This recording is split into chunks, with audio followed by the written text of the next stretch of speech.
Welcome to the Deep Dive. Today, we're tackling something pretty ambitious. It's Japan's Public Money Initiative, or PMI.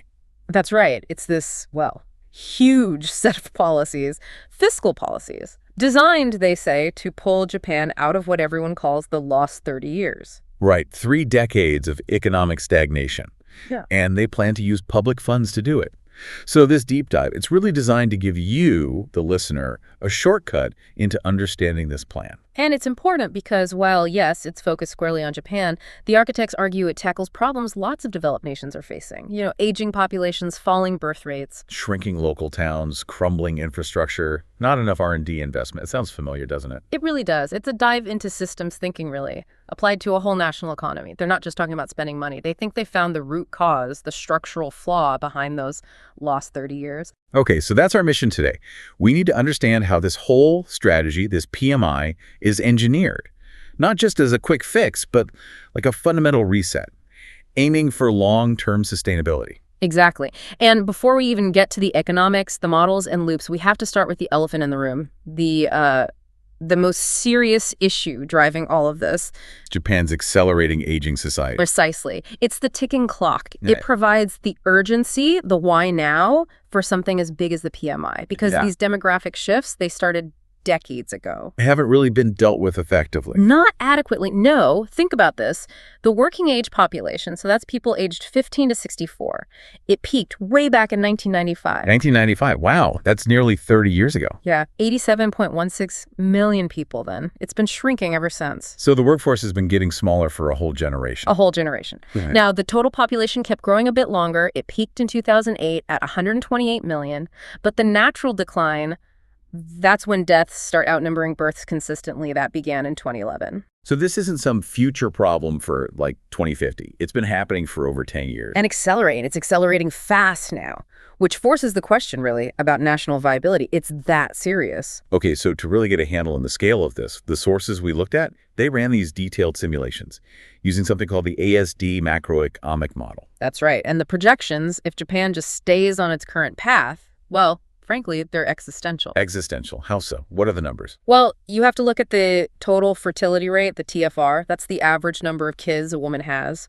As of 2022, Japan's TFR was just 1.26.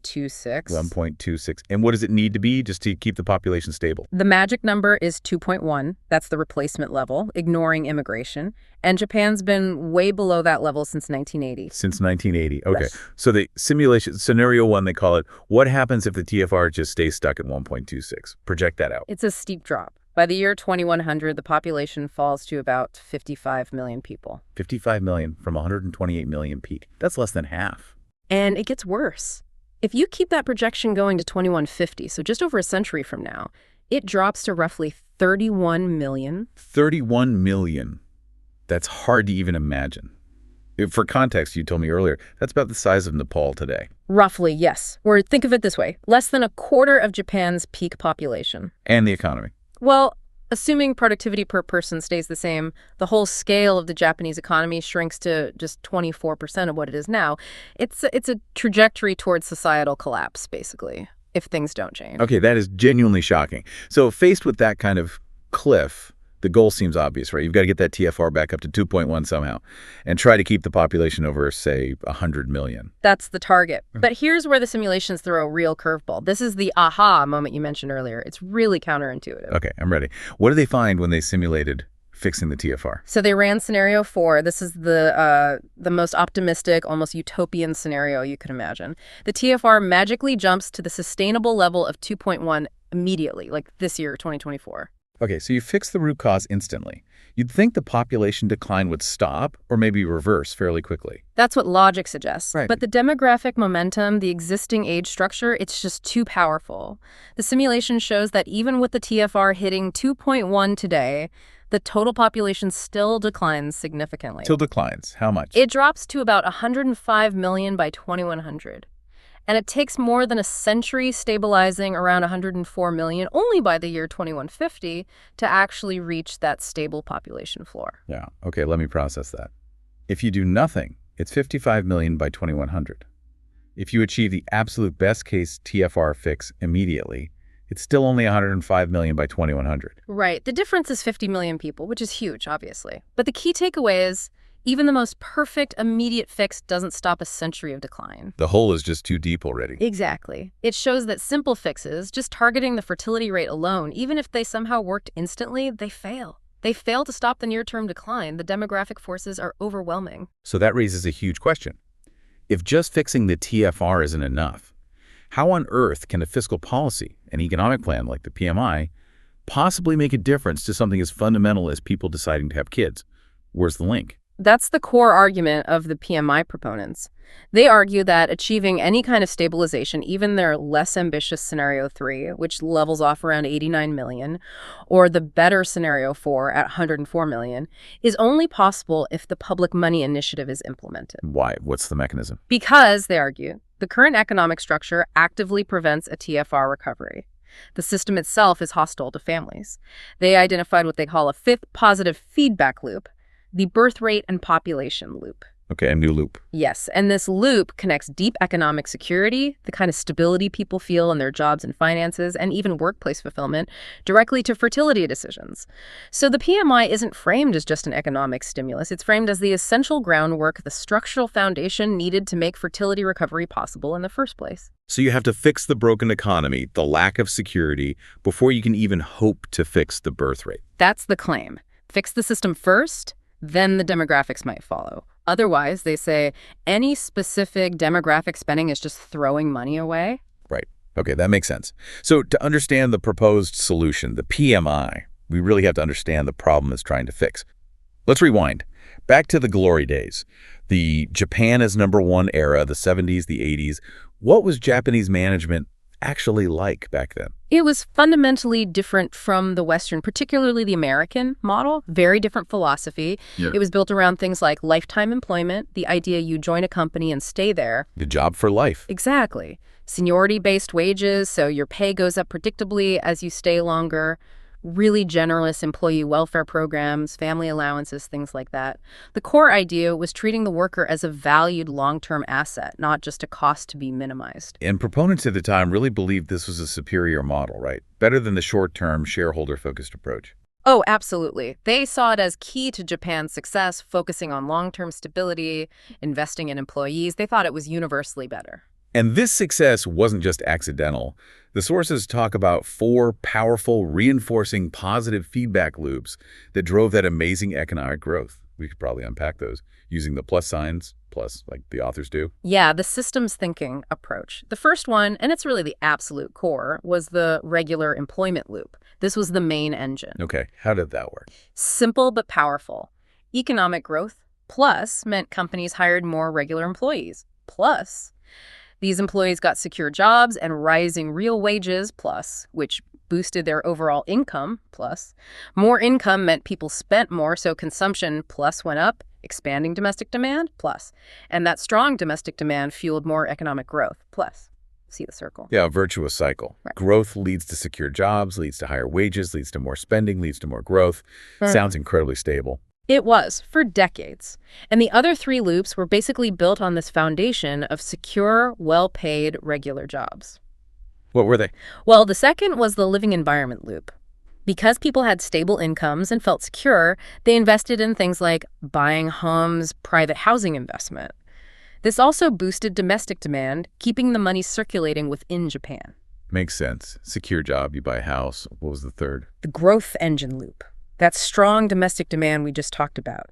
It encouraged companies to make big, long-term capital investments, building new factories, developing new technologies, not just short-term stuff. And that, of course, drove more economic growth. Okay, so secure jobs, fuel housing, and consumer spending, which fuels long-term business investment, which fuels more growth. That all links up. And the fourth loop, you said this one was distinctively Japanese. Yes, the participatory workplace loop. This is really crucial for understanding the PMI solution later on. It connects having regular employees, plus, to this unique management style the sources call MuRatopia management, plus. MuRatopia management. Yeah. We need to define that. Right. It's not a standard business term. It comes from the Japanese word mura, meaning village or community. It describes a workplace culture that's about democratic participation, employee fulfillment, a real sense of belonging, like a community. So not just punching a clock, it's about having a say, feeling valued. Exactly. Involving employees in decisions, being transparent, seeing the company as responsible for its people's long-term well-being, not just profits. This MuRatopia style, plus, led to higher productivity. Plus, because motivated, engaged employees work better, and that fed back into economic growth. Plus. So that was the secret sauce, maybe. That connection between job security, feeling part of a community at work, and high productivity. Something missing in the West. That's what the sources argue, yes. That this focus on fulfillment and participation was a key advantage, totally absent in systems just chasing shareholder value. So Japan had these 4 powerful positive loops all reinforcing each other. Then came the 90s, the economic bubble burst, and the thinking shifted. Structural reform became the buzzword. And that's where, according to this analysis, the destruction started. A lot of pressure came from outside, things like the Japan-U.S. Structural Impediments Initiative, the SII, basically pressure to become more like the U.S., adopt American business school management ideas. Prioritizing short-term profits, shareholder returns. Over that long-term employee stability. The key word was flexibility, making the labor market more flexible. Which sounds good in theory, maybe. But how did they actually achieve that flexibility? What was the mechanism that dismantled the old system? It came down to labor market deregulation, specifically targeting that lifetime employment promise. And the main tool, the key piece of legislation, was the agency worker law. The law covering temporary or agency workers. Yes. And look at the timeline the sources lay out. It passed in 86, but then it was expanded significantly in 96, fully liberalized in 99, and then, crucially, term limits for agency workers were removed in 2004. So it wasn't one single change. It was a gradual chipping away, a systematic dismantling over nearly 2 decades. Exactly, a legislative unraveling of that core promise. And what happened was, this replaced the positive regular employment loop with something destructive. The negative feedback loop of non-regular employment. Okay, let's trace that loop. How did it work in reverse? The signs flip. Now, when there was economic growth, plus, companies increasingly hired non-regular employees, plus, because it was cheaper and more flexible. But here's the key. Hiring non-regulars actively suppressed real wages. Overall, because they're paid much less, have fewer benefits, no security. So overall, income potential goes down or stagnates. Right. Income stagnates or falls, which means consumption also weakens or falls. That leads to sluggish domestic demand.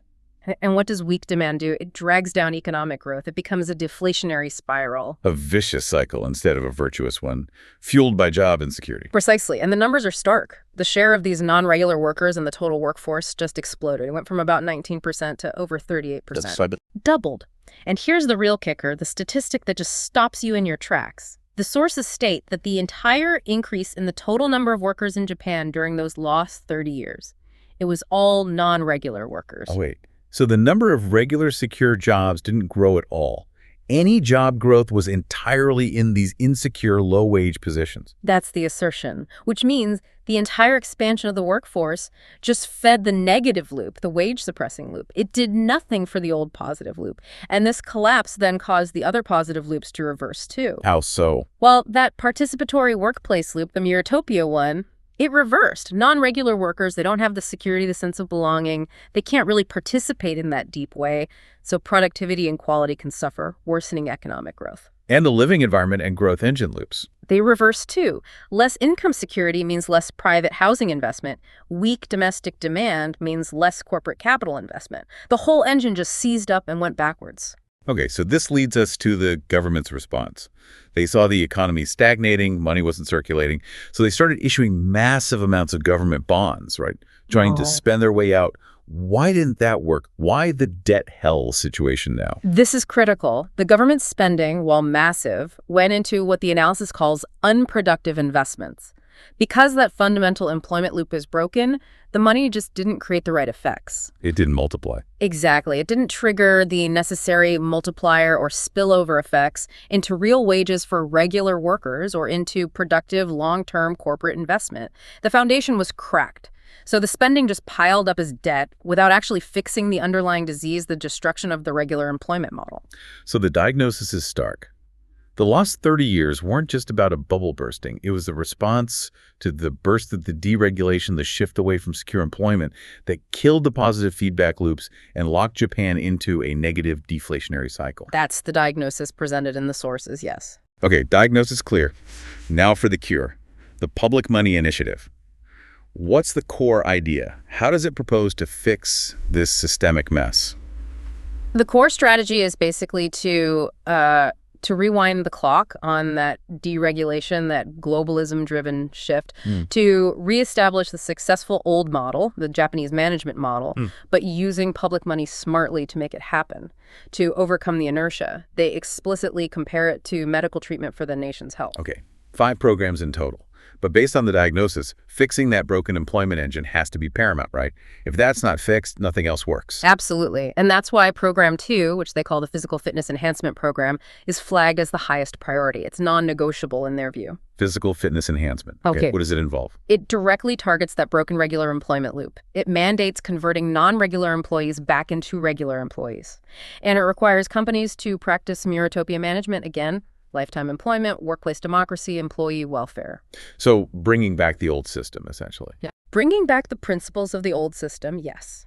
The argument is, without restoring that fundamental labor security first, none of the other programs 1, 3, 4, or 5 can lead to sustainable growth or, crucially, fix the birth rate problem.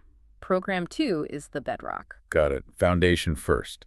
So let's look at Program 1 then, the Basic Health Recovery Program. This sounds like the immediate medicine, the shock treatment to get the patient, the economy, breathing again. That's a good way to put it. It's the immediate stimulus. 2 main parts. First, give every single citizen a uniform allowance. The figure proposed is 200,000 yen per year for 4 years. 200,000 yen, why that amount? Apparently, it's calculated to be roughly an average monthly salary for a younger worker, so it's a significant injection of cash, targeted especially at the demographic hurt most by wage stagnation to get them spending immediately. And the second part? Big one. Reduce the consumption tax, Japan's VAT, to 0 immediately. 0 VAT, that's huge. Yeah. Huge. The idea is to instantly boost consumption across the board, make everything cheaper overnight, and maybe more importantly, reverse that deflationary mindset, the feeling that things will be cheaper tomorrow, so why buy today? This signals, buy now. Okay, immediate cash, 0 consumption tax. That's the economic stimulus. But Program 1 also includes some other elements that seem, well, quite specific and politically charged. Yeah. About compensation. Yes, and it's important we report this impartially, as stated in the sources. The program explicitly includes providing compensation and gathering global expertise to help victims of the Fukushima nuclear disaster.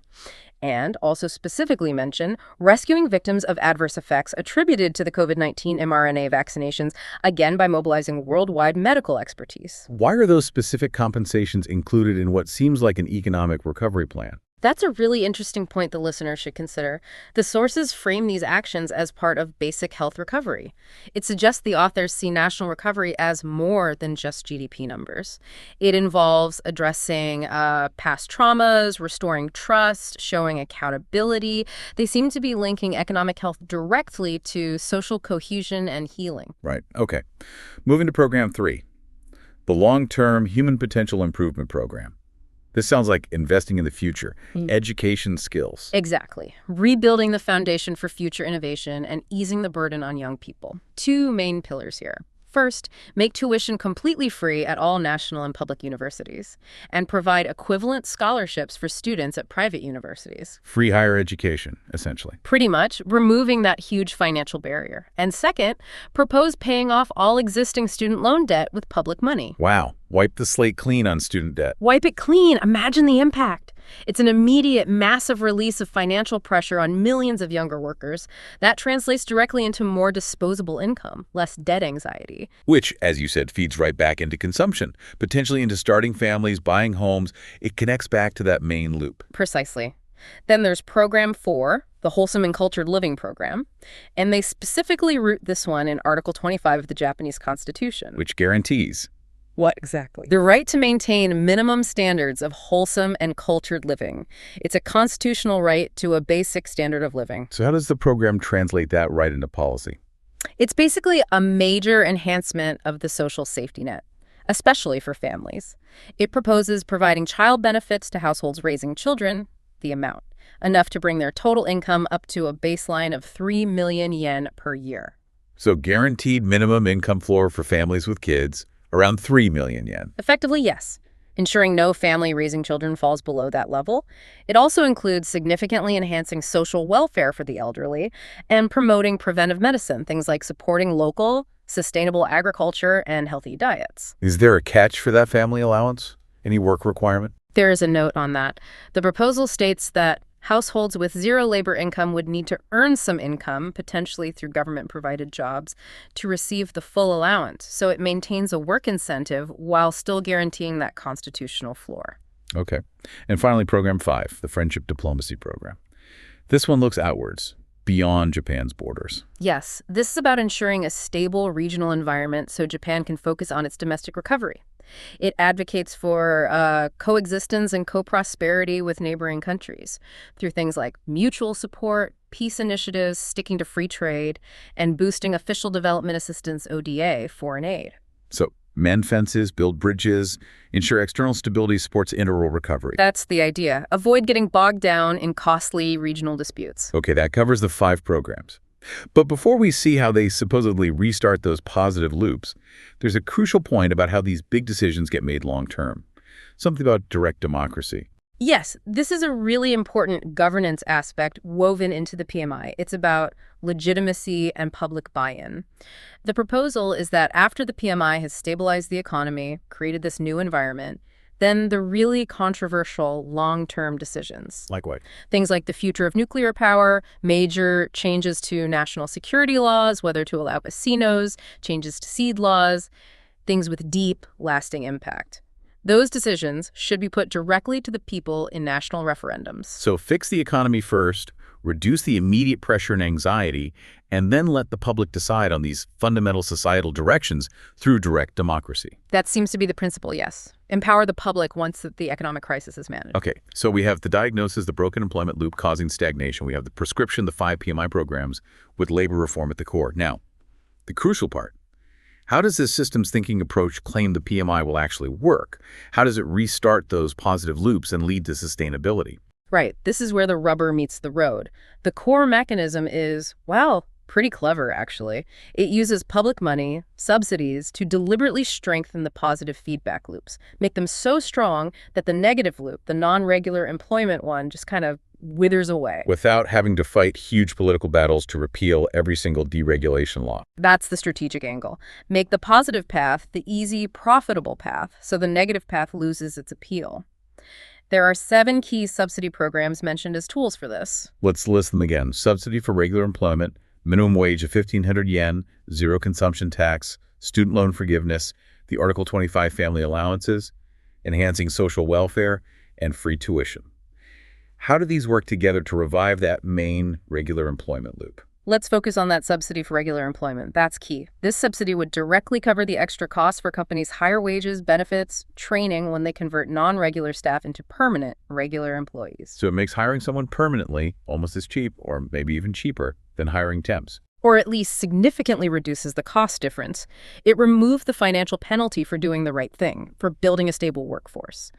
So those laws that made insecure work easy, like the agency worker law, they don't need to be repealed immediately. They just become less relevant, less economically attractive. Why use insecure, low-morale temp workers if you're subsidized to hire permanent, motivated, MuRatopia-style employees? Exactly. You make the positive choice the most logical, even profitable choice.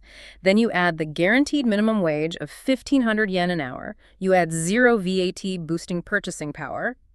Suddenly, real wages are rising again, consumption is picking up, and that main loop starts spinning positively. And once that core loop is spinning, the other positive loops, living environment, participatory workplace, they should naturally start turning again too. More security means more home buying, more engagement at work. That's the theory. Yep. But the growth engine revival needs a specific push, too. We need companies investing again. Right, that massive pile of cash corporations we're sitting on. What was the figure? 460 trillion yen. Roughly 460 trillion yen, yeah, back in 2018, just sitting there, idle. Because why invest in Japan if domestic demand is dead and the workforce is insecure? It shows the paralysis of capital under the negative loop. So how does the PMI propose to unlock that cash and get the growth engine loop firing? What are the investment targets? The proposal includes specific new growth strategies funded partly by public money, partly by redirecting those corporate funds. And the targets are interesting, very focused on long-term resilience and well-being. Things like natural and organic farming, Shifting agriculture. sustainable energy moving away from imports, natural healing medicine and treatments focusing on prevention and holistic health, and major investment in IT infrastructure development. So sectors that boost the economy but also make Japan healthier, more self-sufficient, more modern. That seems to be the goal. Channel the money into productive, sustainable, future-oriented sectors. Okay, we've rebuilt the economic engine. The four loops are potentially spinning positively again. But now we have to connect it all back to that existential demographic crisis. How does fixing the economy translate into more babies? This is the crucial birth rate and population loop, the fifth loop. This is where it all comes together. This is the ultimate payoff of the whole PMI strategy, according to the sources. This fifth loop, the demographic one, it works through two main mechanisms. Both are about removing the crushing instability that stops young people from starting families. Okay, let's take mechanism one, income and housing security. How does that chain work? It starts with the revival of regular employees, plus. That leads directly to better real wages, plus, and higher income, plus. That basic economic stability makes people feel confident enough to make long-term commitments, like private housing investment. Plus, buying a home becomes feasible again. And stable income, owning a home. Those are huge factors in deciding to get married and have kids. Absolutely. Research consistently shows that link. So, housing security leads to more marriage, plus, and that, combined with the income security, leads to more children, plus. And program 3, the education one, turbocharges this, right? Massively. Making university tuition free and wiping out student debt removes a gigantic financial burden. It removes that fear. How can we afford kids and pay off these loans and save for their education? It makes the decision to have children much, much easier financially. Okay, that's the financial security channel. What's mechanism 2? You mentioned workplace security earlier, linking back to MuRatopia. Yes, and this might be even more fundamental. This channel goes regular employees plus leads to the return of MuRatopia management plus, which provides genuine lifetime employment plus security. Not just a better paycheck, but knowing your job is secure for the long haul. Exactly. That deep sense of professional security, knowing you have a future with the company, that the company cares about you, that is arguably the single biggest factor beyond just income that encourages people to make lifelong commitments like marriage plus and having children plus. You feel secure enough to plan decades ahead. It's about confidence in the future, not just the present. Confidence in the whole system supporting you. So you put these 5 positive loops together. Regular employment driving income, housing, investment, MuRatopia, and ultimately fertility. What's the grand outcome for society? What does the analysis project? It projects a revitalization that spreads everywhere. Local economies start humming again. The sources use the image of new blood circulating throughout our body. Domestic demand expands significantly, driving up GDP sustainably. And here's a key point for the demographic issue. Yes. Because this stability and fertility recovery comes from within, from fixing the internal economic structure, Japan becomes less reliant on needing massive, potentially disruptive immigration just to keep the population numbers up. So it addresses the population decline organically, through better domestic conditions, rather than relying solely on bringing people in from outside. That's the argument, which, they suggest, reduces potential social friction from rapid mass immigration and also helps preserve and strengthen that MuRatopia management style, which relies on a degree of social cohesion and shared values. It becomes a self-reinforcing, sustainable system. So the final picture is, the PMI isn't just patching up the economy after the last 30 years. It's presented as a fundamental redesign, a necessary integrated systemic foundation for Japan's long-term survival, both economically and demographically. And potentially, they argue, a blueprint for any nation caught in a similar trap of stagnation and demographic decline, a path back to sustainability for potentially all nations. So to wrap up this deep dive, what we've uncovered is that, according to this analysis, Japan's last 30 years weren't just bad luck or a typical recession. They were the result of a systemic failure.